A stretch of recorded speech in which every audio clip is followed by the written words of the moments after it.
The Prince of Preachers.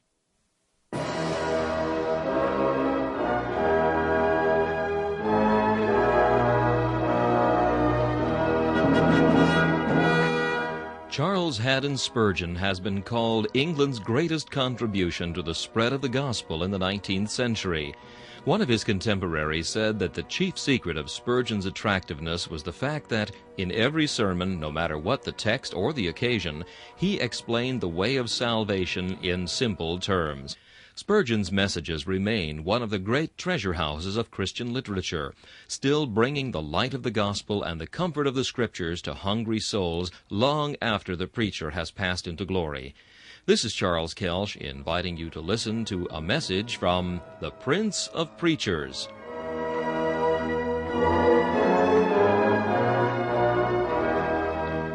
C.H. Spurgeon preached this message on June 13th, 1858, at the Music Hall of the Royal Surrey Gardens.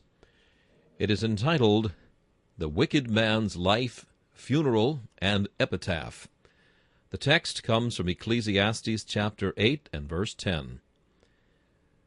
And so I saw the wicked buried, who had come and gone from the place of the holy, and they were forgotten in the city where they had so done. This is also vanity. It is quite certain that there are immense benefits attending our present mode of burial in extramural cemeteries. It was high time that the dead should be removed from the midst of the living, that we should not worship in the midst of corpses, and sit in the Lord's house on the Sabbath, breathing the noxious effluvia of decaying bodies. But when we have said this, we must remember that there are some advantages which we have lost by the removal of the dead, and more especially by the wholesale mode of burial which now seems very likely to become general. We are not so often met by the array of the dead. In the midst of our crowded cities, we sometimes see the sable hearse bearing the relics of men to their last homes, but the funeral ceremonies are now mostly confined to those sweet sleeping places beyond our walks, where rest the bodies of those who are very dear to us. Now, I believe the sight of a funeral is a very healthful thing for the soul. Whatever harm may come to the body by walking through the vault and the catacomb, the soul can there find much food for contemplation and much excitement for thought. In the great villages where some of us were wont to dwell, we remember how, when the funeral came now and then, the tolling of the bell preached to all the villagers a better sermon than they had heard in the church for many a day. And we recollect how, as children, we used to cluster around the grave, and look at that which was not so frequent an occurrence in the midst of a rare and spare population, and we remember the solemn thoughts which used to arise, even in our young hearts, when we heard the words uttered, "Earth to earth, ashes to ashes, dust to dust." The solemn falling of the few grains of ashes upon the coffin lid was the sowing of good seed in our hearts.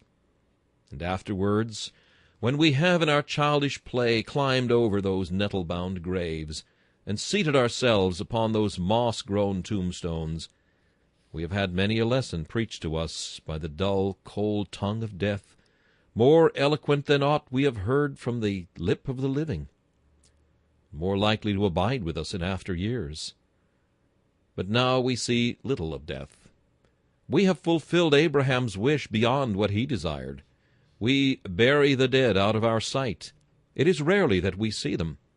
And a stranger passing through our streets might say, "Do these live always? For I see no funerals amongst the millions of this city. I see no signs of death." We shall this morning want you, first of all, to walk with a living man. It is said of him that he did come and go from the place of the holy. Next, I shall want you to attend his funeral, and then, in conclusion, I shall ask you to assist in writing his epitaph. And they were forgotten in the city where they had so done. This also is vanity. In the first place, here is some good company for you, some with whom you may walk to the house of God, For it is said of them that they did come and go from the place of the holy. By this I think we may understand the place where the righteous meet to worship God. God's house may be called the place of the holy. Still, if we confine ourselves strictly to the Hebrew and to the connection, it appears that the place of the holy is intended the judgment seat, the place where the magistrate dispenses judgment. And alas, there be some wicked who come and go even to the place of judgment to judge their fellow sinners. And we may with equal propriety consider it in a third sense to represent the pulpit, which should be the place of the holy. But we have seen the wicked come and go even from the pulpit, though God had never commanded them to declare his statutes. In the first place, we will take this as representing the house of God. What a sight it is to see the great crowds coming up to the sanctuary of the Lord! I am sure, as we saw the multitudes coming up to the house of God, there must have been a peculiar thrill of joy pass through our hearts. It reminds us of the ancient gathering in Zion's temple, when thither the tribes went up, the tribes of the Lord, to worship at the sanctuary of God. Oh, it is a noble sight, when with joy and gladness we see the young and old, the gray-headed and the children, all of them pressing forward in one eager throng to worship the Lord of hosts and listen to the voice of his sacred oracle. But your pleasure must have a great deal of alloy if you stop for a moment and dissect the congregation. Pull the goodly mass in sunder. In a heap it sparkles like gold. Pull aside the threads, and alas, you will see that there are some not made of the precious metal, for we have seen the wicked come and go from the place of the holy. Gathered in this throng this morning, we have here men who almost profane the spot in which they are found. Last night's revel has left its impress upon their countenances. We have others who will, ere this day is closed, be cursing God in the house of Satan. There be many to be found here who have during this week been spending their time in lying, cheating, and swindling in the midst of their business. I doubt not there are some here who have taken every advantage that was possible of their fellow men, and if they have not come within the clutches of the law, it certainly has not been their fault. We have, too, I doubt not, in such a multitude, yea, I speak with confidence, we have men here who have, during the past week, and at other times, defiled themselves with sins that we will not mention, for it were a shame for us to speak of the things which are done of them in secret. Little do we know when we look here from this pulpit. It looks like one great field of flowers, fair to look upon. How many a root of deadly henbane and noxious nightshade groweth here! And though you all look fair and goodly, yet I have seen the wicked come and go from the place of the holy. Shall we just take the wicked man's arm and walk with him to the house of God? When he begins to go, if he be one who has neglected going in his childhood, which perhaps is not extremely likely, when he begins to go even in his childhood, or whenever you choose to mention, you will notice that he is not often affected by the sound of the ministry. He goes up to the chapel with flippancy and mirth. He goeth to it as he would to a theatre or any other place of amusement, as a means of passing away his Sabbath and killing time. Merrily he trippeth in there. But I have seen the wicked man, when he went away, look far differently from what he did when he entered. His plumes have been trailed in the dust. As he walks home, there is no more flippancy and lightness, for he says, "Surely the Lord God has been in that place, and I have been compelled to tremble. I went to scoff, but I am obliged, in coming away, to confess that there is a power in religion, and the services of God's house are not all dullness after all. Perhaps you have hoped good of this man, but alas, he forgot it all, and cast away all his impressions. And he came again next Sunday, and that time he felt again. Again the arrow of the Lord seemed to stick fast in his heart. But alas, it was like the rushing of water. There was a mark for a moment, but his heart was soon healed.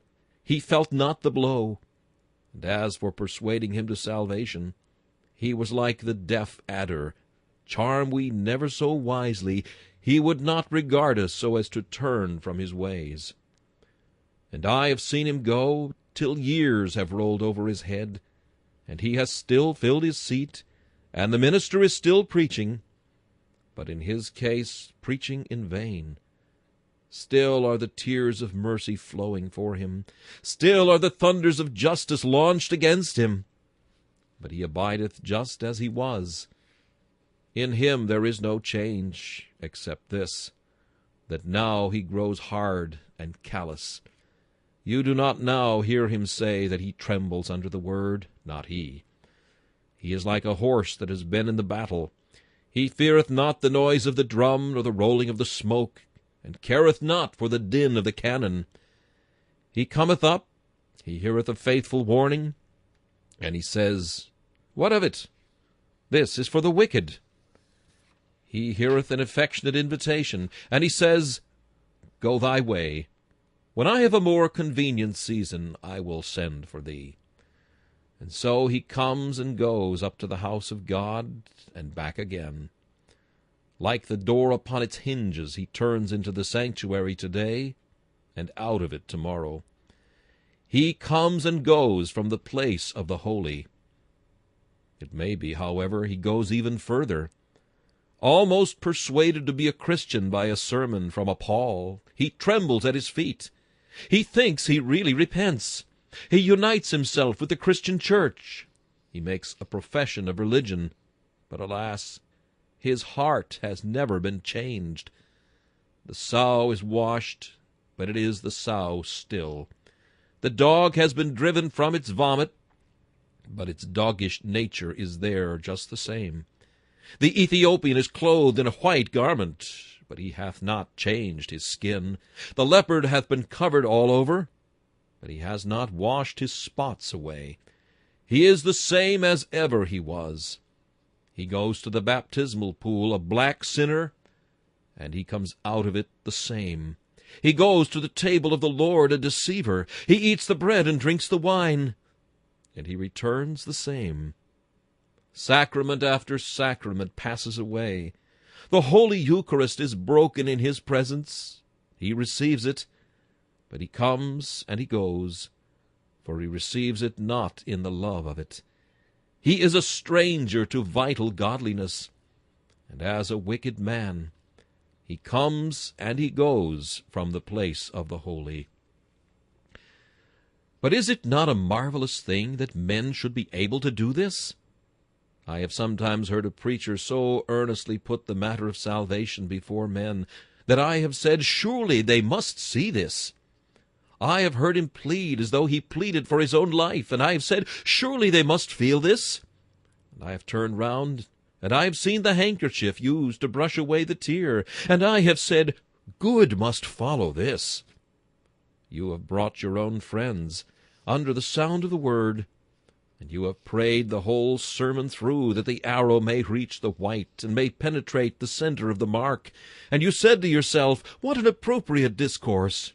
Still you kept on praying, and you were pleased to see that there was some emotion. You said, oh, it will touch his heart at last. But is it not strange that though wooed by love divine, man will not melt? Though thundered at by Sinai's own terrific thunderbolts, they will not tremble.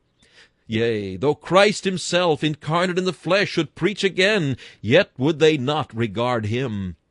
Mayhap would treat him today as their parents did but yesterday, when they dragged him out of the city, and would have cast him headlong from the summit of the mount on which the city was builded. I have seen the wicked come and go from the place of the holy, till his conscience was seared as with a hot iron. I have seen him come and go from the place of the holy, till he had become harder than the nether millstone, till he was past feeling, given up to work all manner of uncleanness with greediness.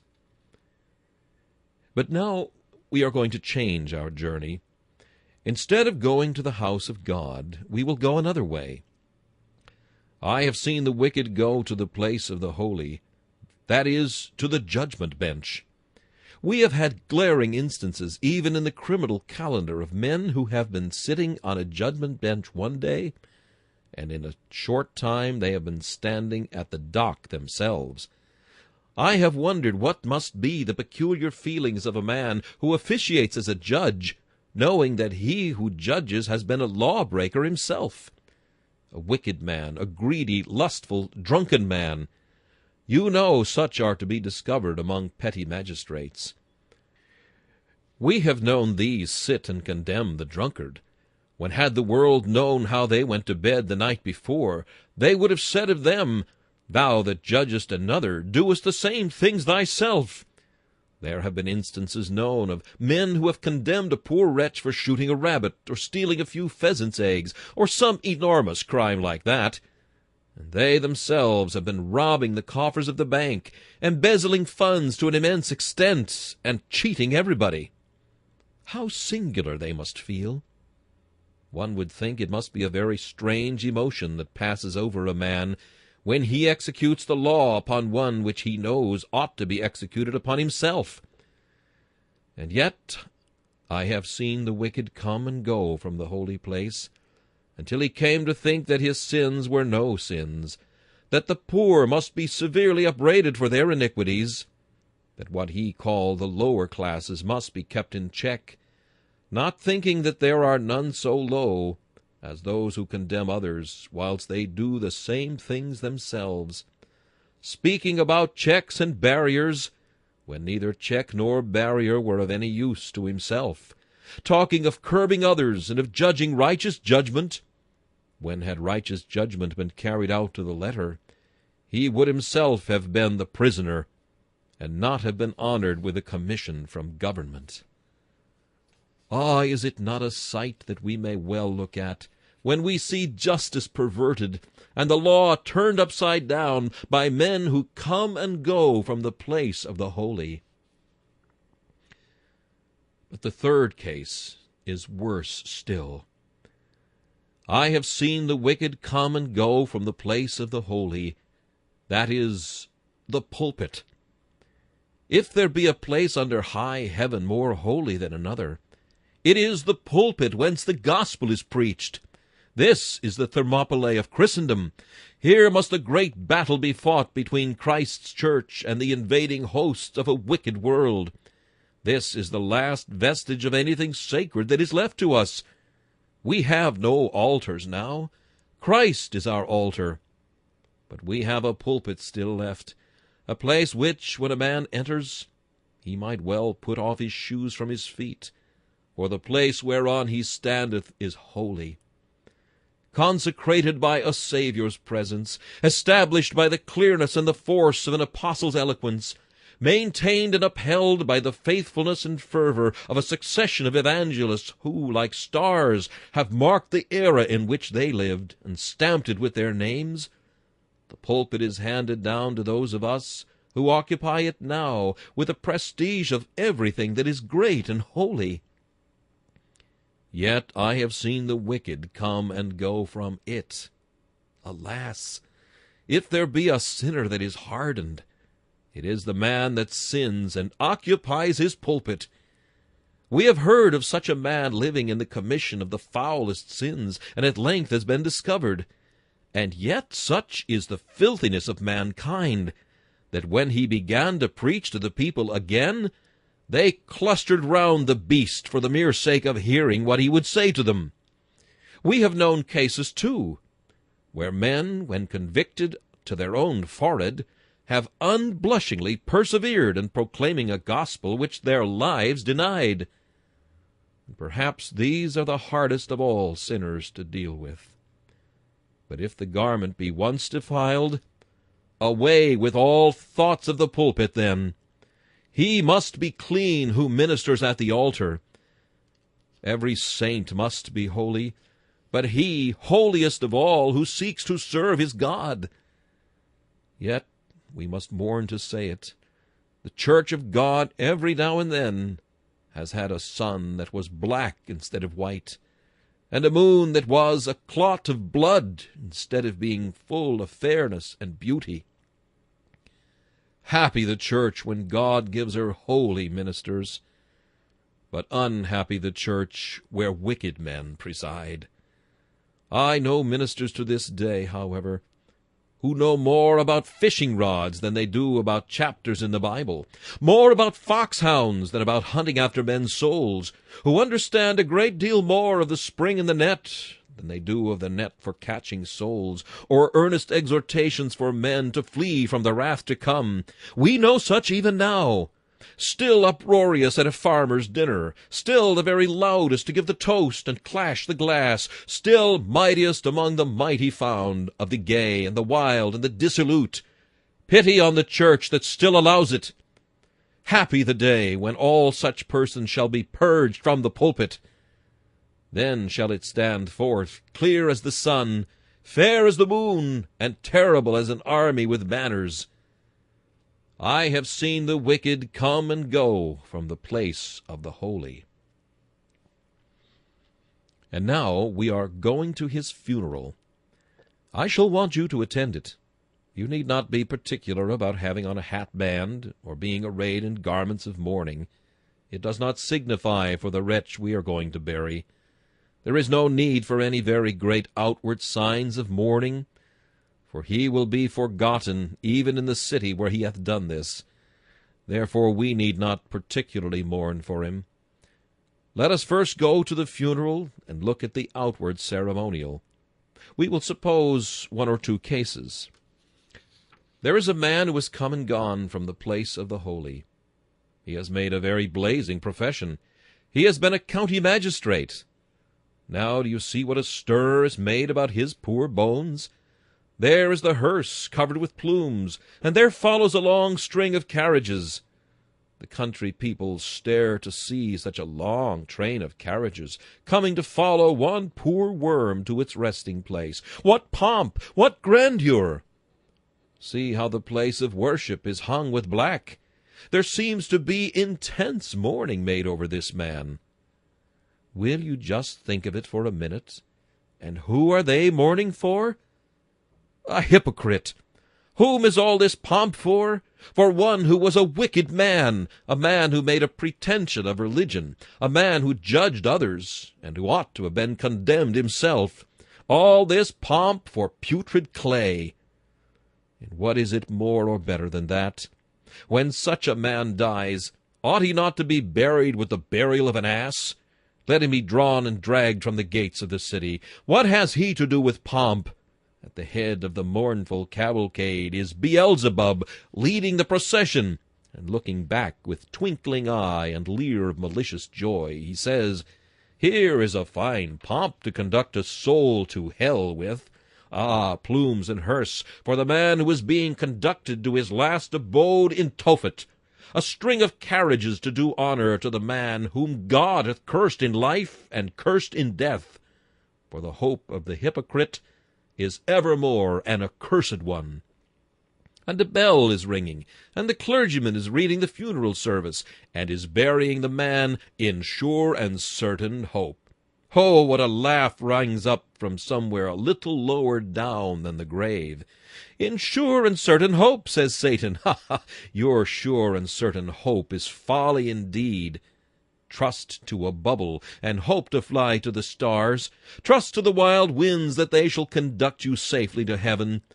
But trust to such a hope as that, and thou art a madman indeed.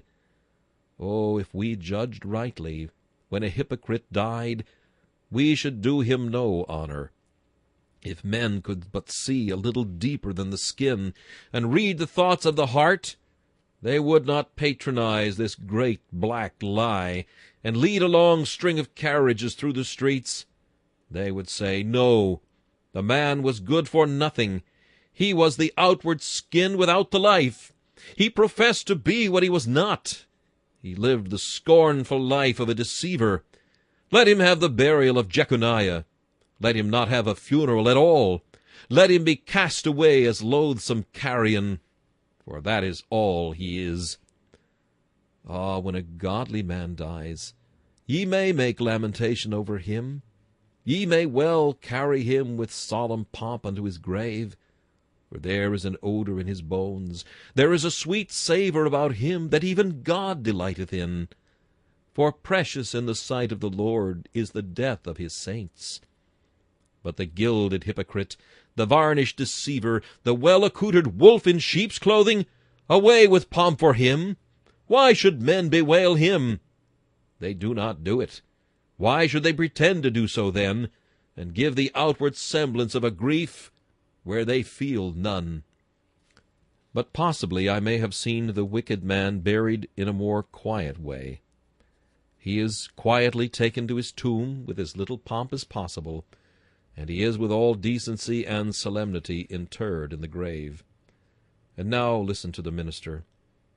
If he is a man of God, when he buries such a man as he ought to be buried, you do not hear a solitary word about the character of the deceased. You hear nothing at all about any hopes of everlasting life. He is put into his grave. The minister well remembers how he did come and go from the place of the holy. He recollects full well how he used to sit in the gallery and listen to his discourse. And there is one who weeps, and the minister stands there and weeps too, to think how all his labor has been lost, and one of his hearers has been destroyed, and that without hope. But note how cautiously he speaks even to the wife. He would give her all the hope he could, poor widow as she is, and he speaks very gently. She says, "I hope my husband is in heaven." He holds his tongue. He is very silent. If he is of a sympathetic nature, he will be quiet. And when he speaks about the deceased in his next Sunday's sermon, if he mentions him at all, he refers to him as a doubtful case. He uses him rather as a beacon than as an example, and bids other men beware how they presume to waste their opportunities, and let the golden hours of their Sabbath day roll by disregarded. I have seen the wicked buried who have come and gone from the place of the holy. As for the pompous funeral, that was ludicrous. A man might almost laugh to see the folly of honoring the man who deserved to be dishonored. But as for the still and silent and truthful funeral, how sad it is. But, brethren, after all, we ought to judge ourselves very much in the light of our funerals. That is the way we judge other things. Look at your fields tomorrow. There is the flaunting poppy, and there by the hedgerows are many flowers that lift their heads to the sun. Judging them by their leaf, you might prefer them to the sober-colored wheat. But wait until the funeral, when the poppy shall be gathered and the weeds shall be bound up in a bundle to be burned, gathered into a heap in the field to be consumed, to be made into manure for the soil. But see the funeral of the wheat. What a magnificent funeral has the wheat sheaf! Harvest home is shouted as it is carried to the garner, for it is a precious thing. Even so, let each of us so live, as considering that we must die. Oh, I would desire to live, that when I leave this mortal state, men may say, "There is one gone who sought to make the world better. However rough his efforts may have been, he was an honest man. He sought to serve God. There lies he that feared not the face of man." I would have every Christian seek to win such a funeral as this, a funeral like Stephen's, and devout men carried him to his sepulchre, and made great lamentation over him. I remember the funeral of one pastor. I attended it. Many ministers of the gospel walked behind the coffin to attend their brother and pay honor to him. And then came a long string of members of the church, every one of whom wept as if they had lost a father. And I remember the solemn sermon that was preached in the chapel, all hung with black, when all of us wept because a great man had fallen that day in Israel. We felt that a prince had been taken from us. We all said, like Elijah's servant, my father, the horses of Israel, and the chariots thereof. But I have seen the wicked buried, that have come and gone from the place of the holy, and I saw nothing of this sort. I saw a flickering kind of sorrow, like the dying of a wick that is almost consumed. I saw that those who paid a decent respect to the corpse did it for the widow's sake, and for the sake of them that were left behind. But if they could have dealt with the corpse as their nature seemed to dictate, they ought to have dealt with the man when living. They would have said, "Let him be buried in the dead of night. Let him have some unhallowed corner in the churchyard, where the nettle long has grown. Let the frog croak o'er his tomb. Let the owl make her resting place o'er his sepulchre, and let her hoot all night long, for hooted he well deserves to be. Let no laurel and no cypress grow upon his grave. Let no rose twine itself as a sweet bower around the place where he sleeps. Let no cowslip and no lily of the valley deck the grass that covereth him. There let him lie. Let not the greensward grow, but let the place be accursed where sleeps the hypocrite, for he deserves it, and even so let it be. I have seen the wicked buried, who have come and gone from the place of the holy. But there is a sad thing yet to come. We must look a little deeper than the mere ceremonial of the burial, and we shall see that there is a great deal more in some people's coffins besides their corpses. When old Robert Flockhart was buried a few weeks ago in Edinburgh, he was buried as I think a Christian minister should be, for his old Bible and hymn book were placed on the top of the coffin. Had he been a soldier, I suppose he would have had his sword put there. But he had been a Christian soldier, and so they buried him with his Bible and hymn book as his trophies. It was well that such a trophy should be on that coffin. But there is a great deal, as I have said, inside some people's coffins. If we had eyes to see invisible things, and we could break the lid of the hypocrite's coffin, we should see a great deal there. There lie all his hopes. The wicked man may come and go from the place of the holy, but he has no hope of being saved. He thought because he had attended the place of the holy regularly, therefore he was safe for another world. There lie his hopes, and they are to be buried with him. Of all the frightful things that a man can look upon, the face of a dead hope is the most horrible. A dead child is a pang indeed to a mother's heart. A dead wife or a dead husband to the heart of the bereaved must be sorrowful indeed. But a coffin full of dead hopes, did you ever see such a load of misery carried to the grave as that? Wrapped in the same shroud, there lie all his dead pretensions. When he was here, he made a pretension of being respectable. There lies his respect. He shall be a hissing and a reproach forever. He made a pretension of being sanctified. But the mask is off now, and he stands in all his native blackness. He made pretensions about being God's elect, but his election is discovered now to be a rejection. He thought himself to be clothed in the Saviour's righteousness, but he finds that he justifies himself. Christ had never given him his imputed righteousness. And so he sleeps. The tongue that prattled once so pleasantly concerning godliness is now silent. That hypocritical eye that once flashed with the pretended fire of joy, it is all now dark, dark. That brain that thought of inventions to deceive, the worm shall feed on it. And that heart of his that once throbbed beneath ribs that were scarcely thick enough to hide the transparency of his hypocrisy, shall now be devoured by demons. There are dead pretensions inside that rotting skeleton, and dead hopes too. But there is one thing that sleeps with him in his coffin that he had set his heart upon. He had set his heart upon being known after he was gone. He thought surely after he had departed this life he would be handed down to posterity and remembered. Now read the text. And they were forgotten in the city where they had so done. There is his hope of fame. Every man likes to live a little longer than his life, Englishmen especially, for there is scarcely to be found a rock in all England up which even a goat might scarcely climb, where there may not be discovered the initials of the names of men who never had any other mode of attaining to fame, and therefore thought they would inscribe their names there. Go where you will find men attempting to be known. And this is the reason why many people write in newspapers, else they never would be known.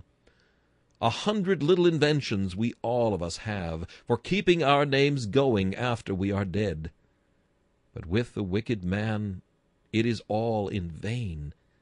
He shall be forgotten. He has done nothing to make anybody remember him. Ask the poor, do you remember so-and-so? Hard master, sir, very. He always cut us down to the last sixpence, and we do not wish to recollect him. Their children won't hear his name. They will forget him entirely. Ask the church, do you remember so-and-so? He was a member. Well, says one, I remember him certainly. His name was on the books. But we never had his heart. He used to come and go, but I never could talk with him. There was nothing spiritual in him. There was a great deal of sounding bell-metal and brass, but no gold. I never could discover that he had the root of the matter in him. No one thinks of him, and he will soon be forgotten. The chapel grows old. There comes up another congregation. Somehow or other they talk about the old deacons that used to be there, who were good and holy men, and about the old lady that used to be so eminently useful in visiting the sick, about the young man who rose out of that church, who was so useful in the cause of God. But you never hear mention made of his name. He is quite forgotten. When he died, his name was struck out of the books. He was reported as being dead, and all remembrance of him died with him. I have often noticed how soon wicked things die when the man dies who originated them. Look at Voltaire's philosophy, with all the noise it made in his time. Where is it now? There is just a little of it lingering, but it seems to have gone. And there was Tom Paine, who did his best to write his name in letters of damnation, and one would think he might have been remembered. But who cares for him now? Except amongst a few here and there, his name has passed away. And all the names of error and heresy and schism, where do they go? You hear about St. Austin to this day, but you never hear about the heretics he attacked. Everybody knows about Athanasius, and how he stood up for the divinity of the Lord Jesus Christ. But we have almost forgotten the life of Arius, and scarcely ever think of those men who aided and abetted him in his folly. Bad men die out quickly, for the world feels it is a good thing to be rid of them. They are not worth remembering. But the death of a good man, the man who was sincerely a Christian, how different is that? And when you see the body of a saint, if he has served God with all his might, how sweet it is to look upon him. Ah, and to look upon his coffin, too, or upon his tomb in after years. Go to Bunnell Fields and stand by the memorial of John Bunyan, and you will say, Ah, there lies the head that contained the brain which thought out that wondrous dream of the Pilgrim's Progress from the city of destruction to the better land.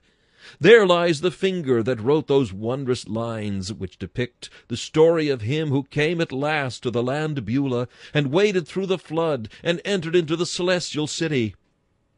There are the eyelids which he once spoke of when he said, If I lie in prison until moss grows on my eyelids, I will never make a promise to withhold from preaching.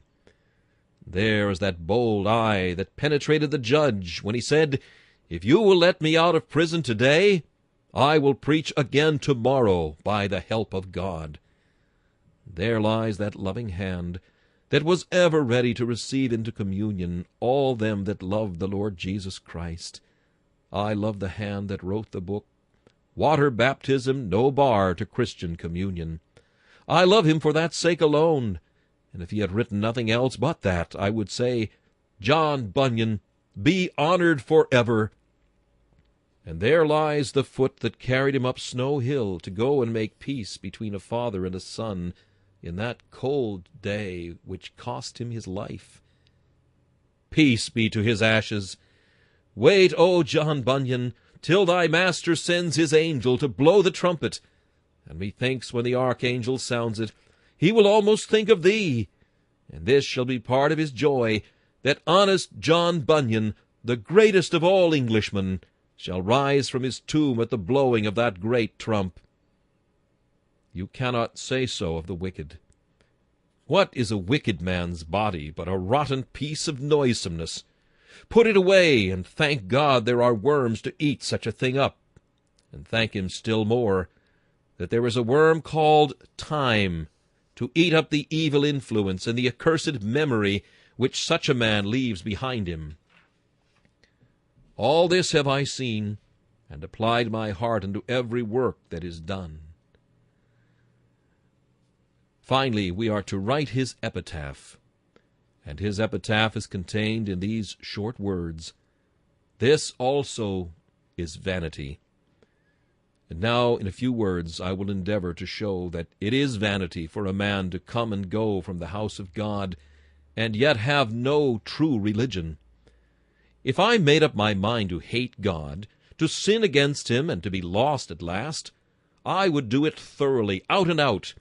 If I had determined to be damned, and had calculated the chances, and made up my mind that it would be better to be cast away forever, I know there is one thing I would not do.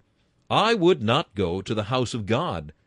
Why, if I made up my mind to be lost, what is the good of going there to be teased about it? Because if the man is faithful, he will prick my conscience and wake me up. If I am determined and have made up my mind to be lost, let me go to hell as easily as I can. What need is there that my conscience should be pricked, and this great stone laid in my way to keep me from going there? Besides, I hold that for a man who has no love for the house of God, regularly to attend because he thinks it is respectable, is just one of the most pitiful kinds of drudgery that can be met with. If I did not love the house of God, I would not go there. If it were not a delight for me to be found in the sanctuary of God, singing his praise and hearing of his word, I would stop away. To be seen going to chapel twice on the Sabbath, sitting as God's people sit, rising when they rise, and singing about what you do not feel, hearing that which pricks your conscience, and listening to the reading of promises that do not belong to you, hearing about heaven that is not yours, being frightened with hell which is to be yours forever, why, that man is just a born fool that goes to the house of God, except he has got an interest in it. We may commend him for going. It is a respectable thing, perhaps, and right that it should be so. But I submit it is an intolerable drudgery to go always to the house of God if you have made up your mind to be lost. Now on this man's tomb must be written at last, There was a man who would not serve God, but who had not courage enough to stand out against God. There is a man so silly that he pretended to be religious, and so wicked that he was a hypocrite to his pretensions. Why, although you must deplore a wicked man's wickedness as a fearful crime, yet there is some kind of respect to be paid to the man who is downright honest in it, but not an atom of respect to the man who wants to be a cant and a hypocrite. He wishes, if he can, just to save his neck at last, just as he thinks to do enough to let him get off free when he comes to lay a-dying, enough to keep his conscience quiet, enough to look respectable, enough, as he thinks, when he dies to give him a little chance of entering heaven, though it be, as it were, neck or nothing. Ah, poor thing! Well may we write over him, This is also vanity. But, sir, you will be more laughed at your pretensions than if you had made none.